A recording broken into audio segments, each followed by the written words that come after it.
Somnifère, le podcast. Bonsoir à toutes et à tous, nous sommes le mardi 3 janvier et Somnifère vous raconte ce soir l'histoire de Marie-Joëlle et de Maxime, deux jeunes gens mal nés, pauvres, différents et dont les destins vont se lier envers et contre tous.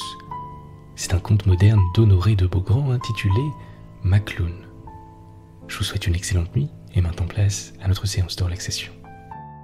La séance de relaxation.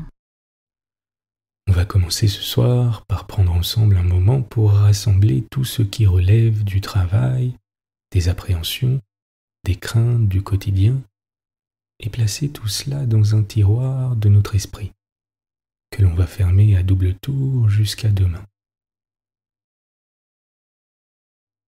Je vous laisse un court instant pour rassembler et mettre tout ça de côté.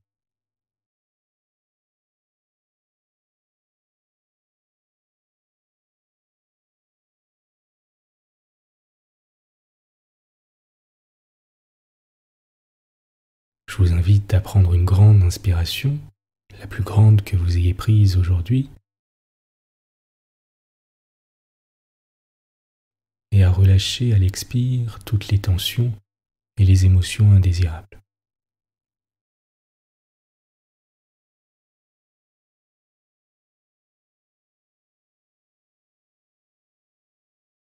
Pendant un court instant, ne faites rien d'autre que de porter votre attention sur les mouvements de votre ventre alors que vous inspirez et que vous expirez paisiblement.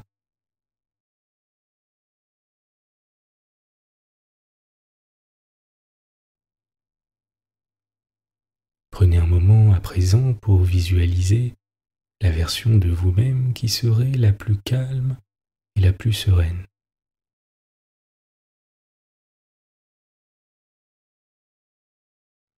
Imaginez ce que vous ressentiriez si vous étiez dans un état de parfait calme et de parfaite sérénité.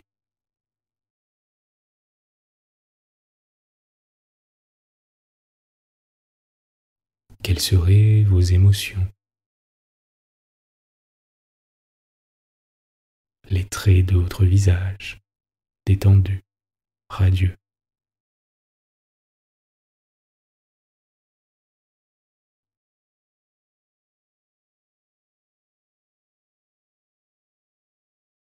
Pendant quelques instants, ne faites rien d'autre que d'observer simplement votre respiration et l'air qui entre et sort de vos narines. Et vous pouvez, si votre position le permet, mettre une main sur votre ventre et vous laisser bercer par ces mouvements.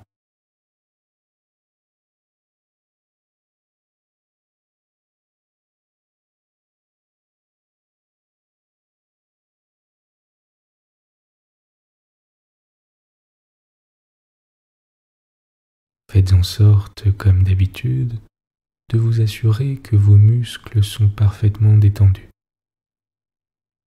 notamment au niveau de la mâchoire,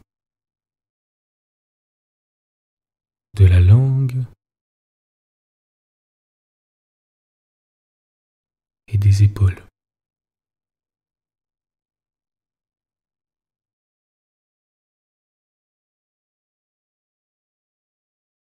Portez à présent toute votre attention sur vos deux mains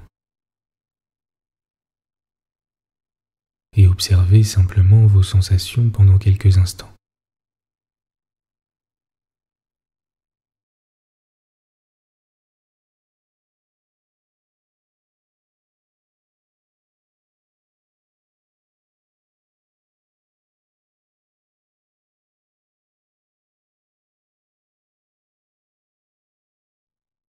Peut-être ressentez-vous une sensation de chaleur, des fourmillements,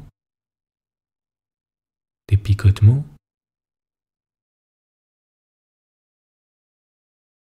Laissez cette sensation remonter lentement le long de vos avant-bras.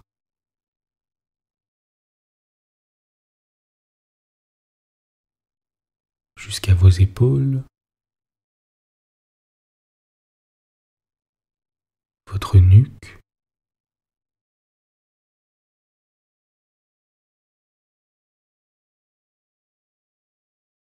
l'ensemble de votre dos.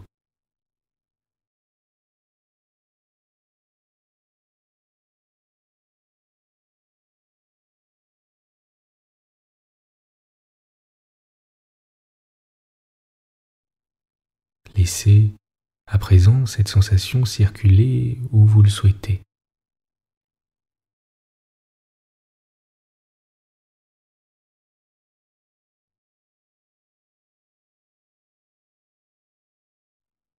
Laissez votre respiration s'apaiser, s'adoucir, et votre corps s'enfoncer dans le matelas un peu plus à chaque expire.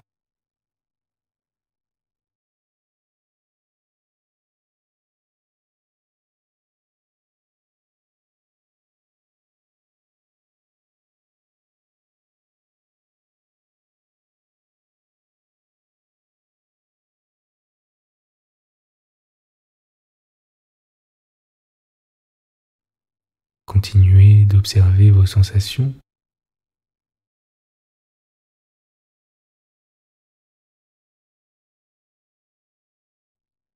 Les appuis de votre corps contre le matelas.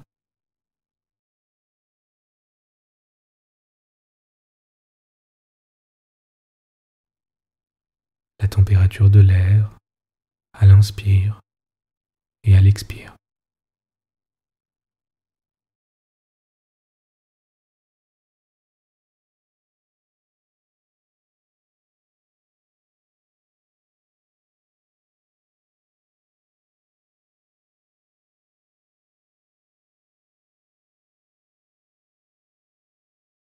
Votre ventre qui monte et qui descend.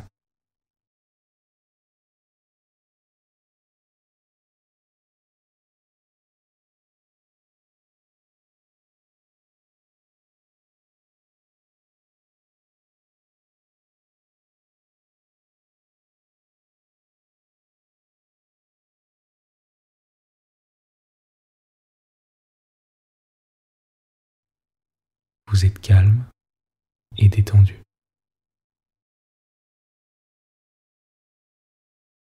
L'histoire du soir. Honoré Beaugrand, Macloun.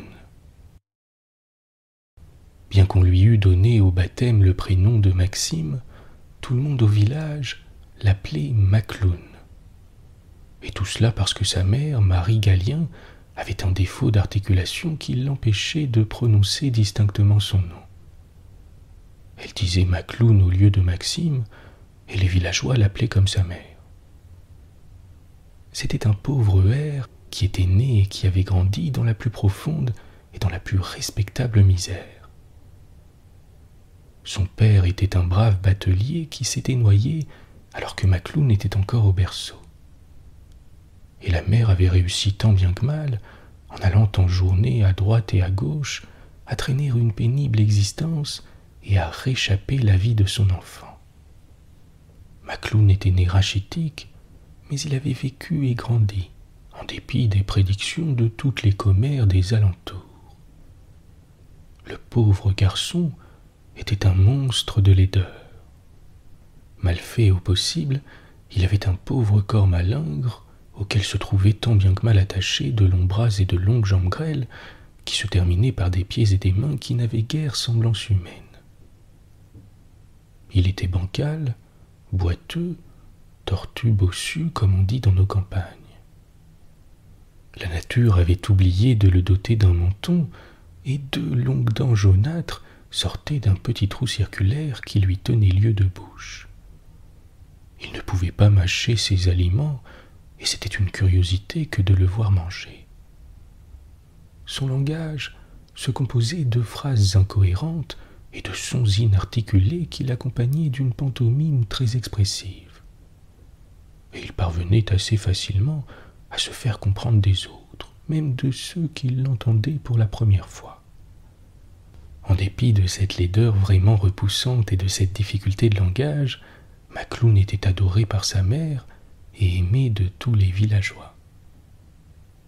C'est qu'il était aussi bon qu'il était laid, et il avait deux grands yeux bleus qui vous fixaient comme pour vous dire « C'est vrai, Je suis bien horrible à voir, mais tel que vous me voyez, je suis le seul support de ma vieille mère malade, et si chétif que je sois, il me faut travailler pour lui donner du pain.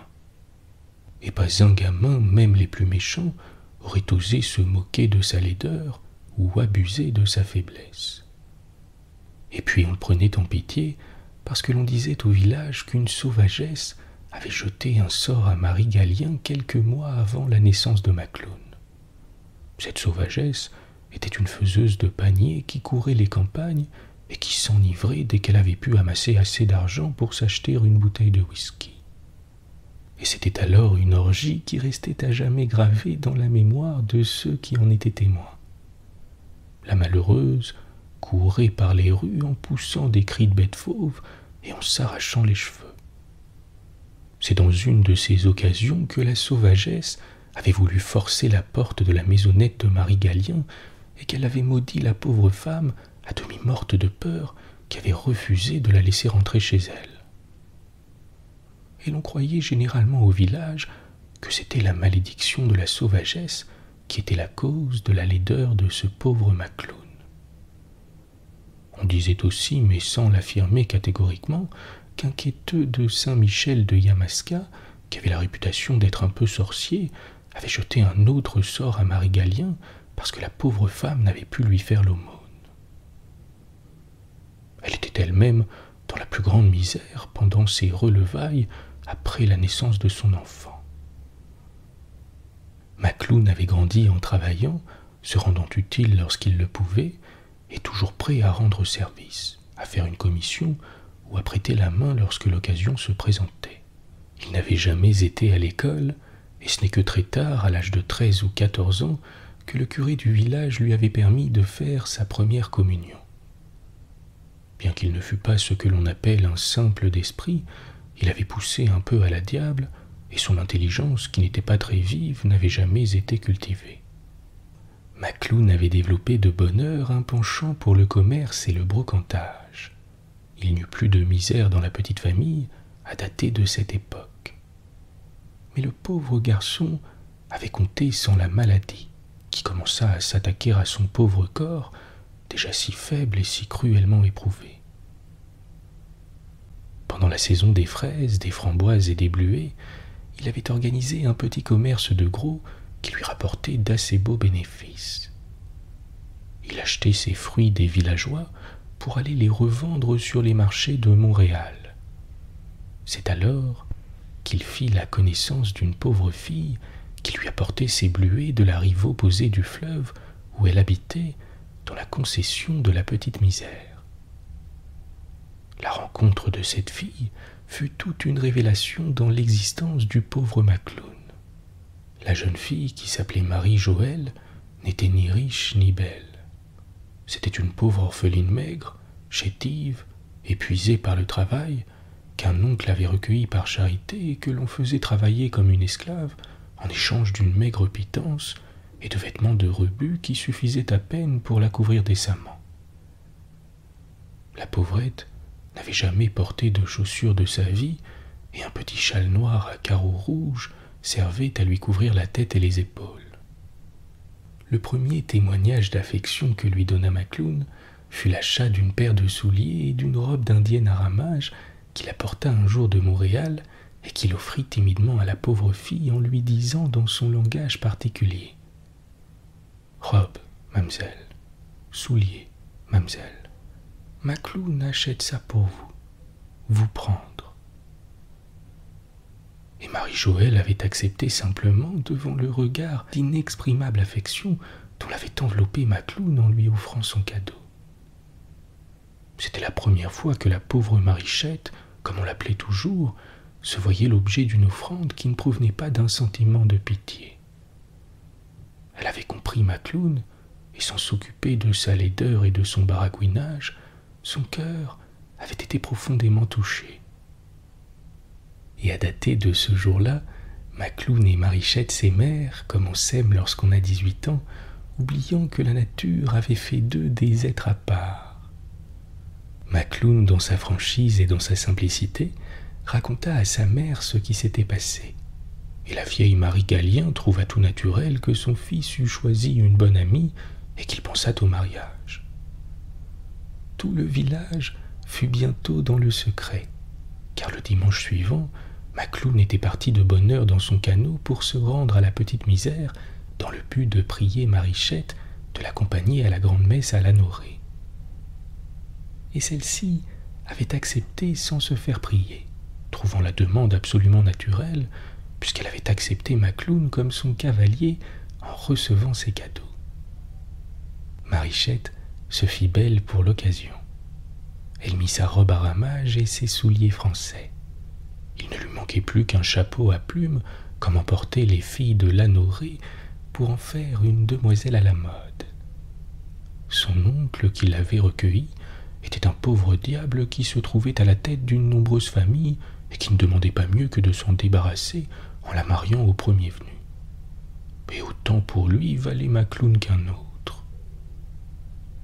Il faut avouer qu'il se produisit une certaine sensation dans le village lorsque sur le 3e coup de la grande-messe, Macloune apparut donnant le bras à Marichette. Tout le monde avait trop d'affection pour le pauvre garçon pour se moquer de lui ouvertement, mais on se détourna la tête pour cacher des sourires qu'on ne pouvait supprimer entièrement. Les deux amoureux entrèrent dans l'église sans paraître s'occuper de ceux qui s'arrêtaient pour les regarder et allèrent se placer à la tête de la grande allée centrale sur des bancs de bois réservés aux pauvres de la paroisse. Et là, sans tourner la tête une seule fois et sans s'occuper de l'effet qu'ils produisaient, ils entendirent la messe avec la plus grande piété.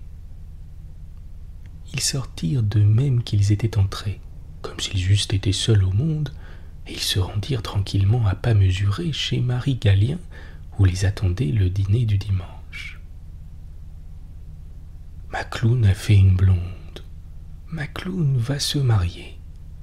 Macloune qui fréquente la Marichette. Et les commentaires d'aller leur train parmi la foule qui se réunit toujours à la fin de la grande-messe devant l'église paroissiale pour causer des événements de la semaine. C'est un brave et honnête garçon, disait un peu tout le monde. Mais il n'y avait pas de bon sens pour un singe comme lui de penser au mariage. C'était là le verdict populaire. Le médecin qui était célibataire et qui dînait chez le curé tous les dimanches lui souffla un mot de la chose pendant le repas et il fut convenu entre eux qu'il fallait empêcher ce mariage à tout prix. Il pensait que ce serait un crime de permettre à Macloune, malade, infirme, rachitique et difforme comme il l'était, de devenir le père d'une progéniture qui serait vouée d'avance à une condition d'infériorité intellectuelle et de décrépitude physique. Rien ne pressait cependant, et il serait toujours temps d'arrêter le mariage lorsqu'on viendrait mettre les bancs à l'église. Et puis, ce mariage, était-ce bien sérieux après tout?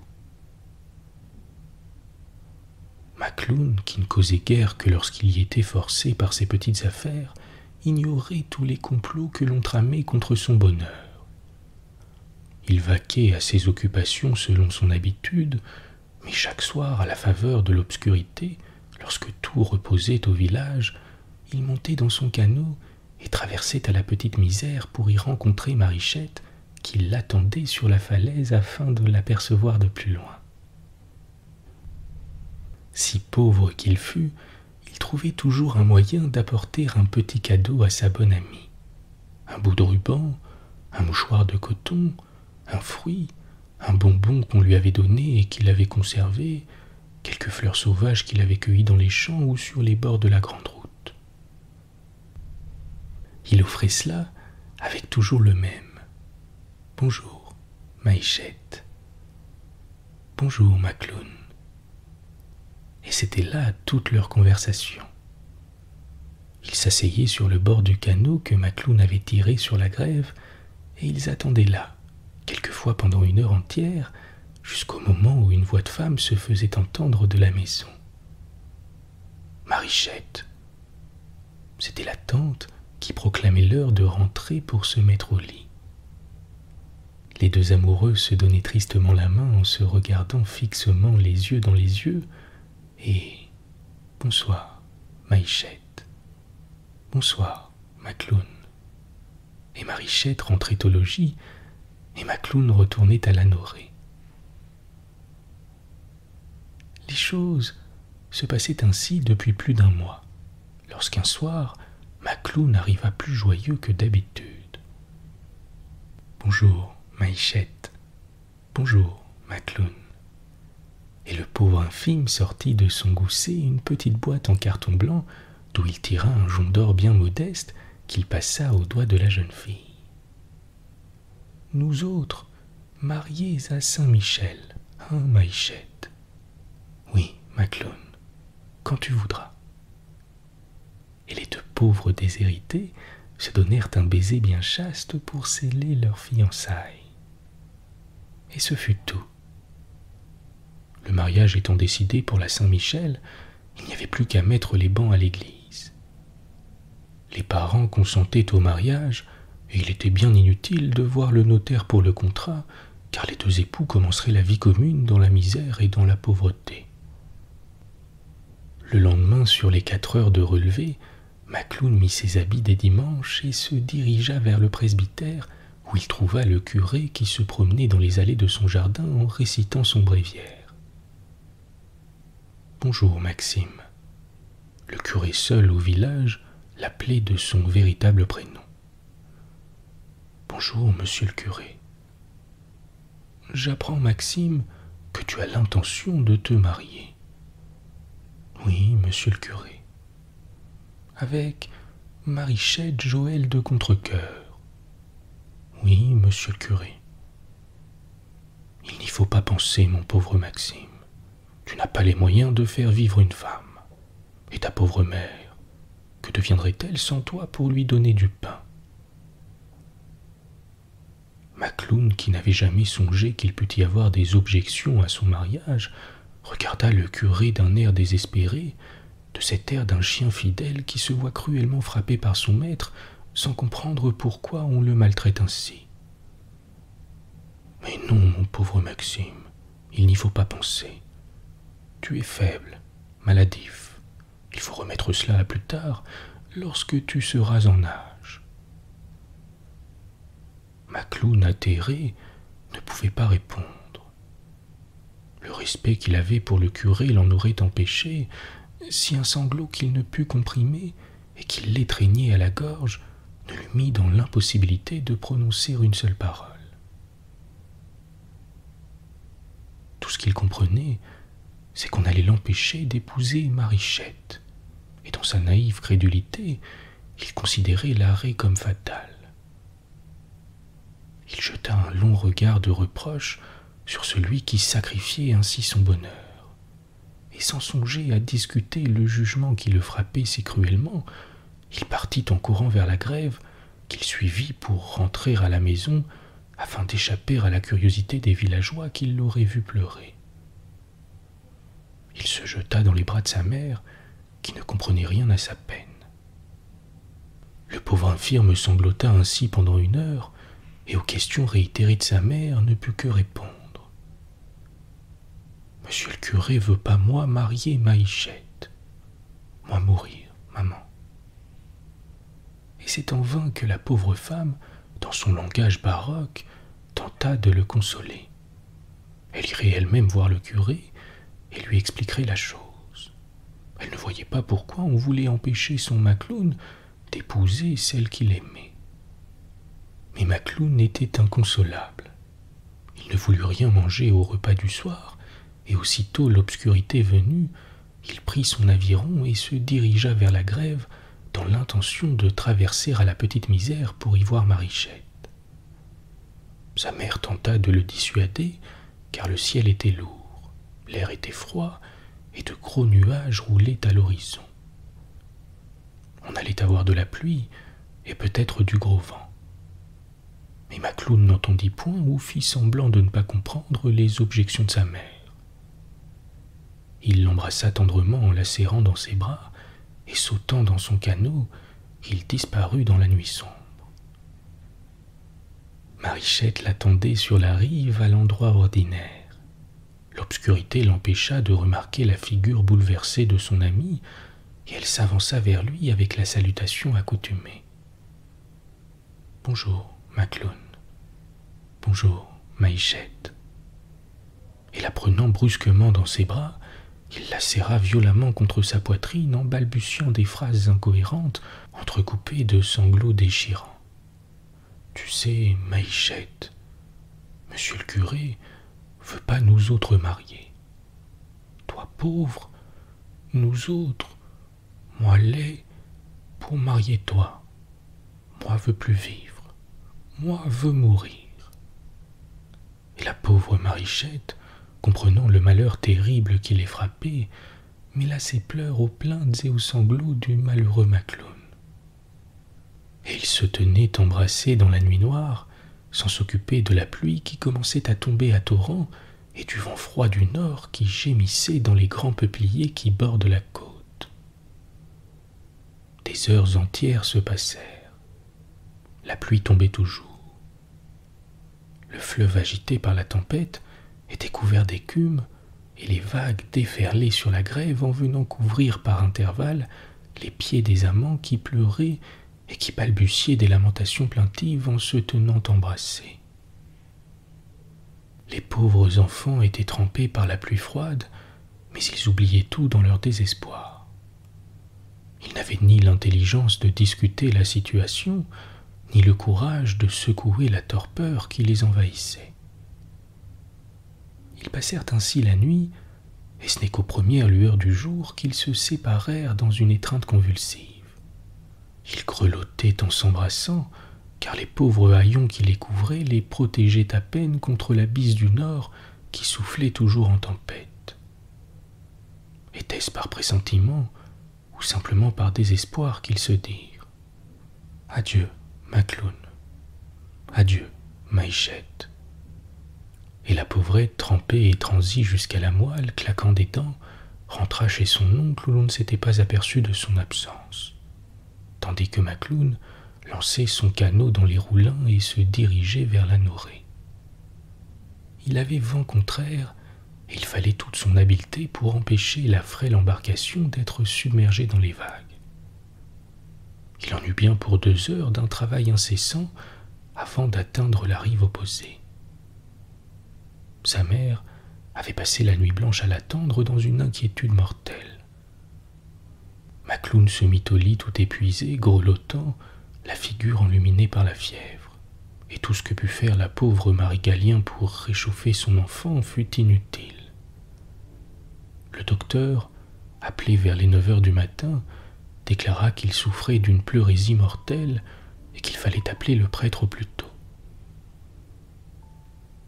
Le bon curé apporta le viatique au moribond qui gémissait dans le délire et qui balbutiait des paroles incompréhensibles.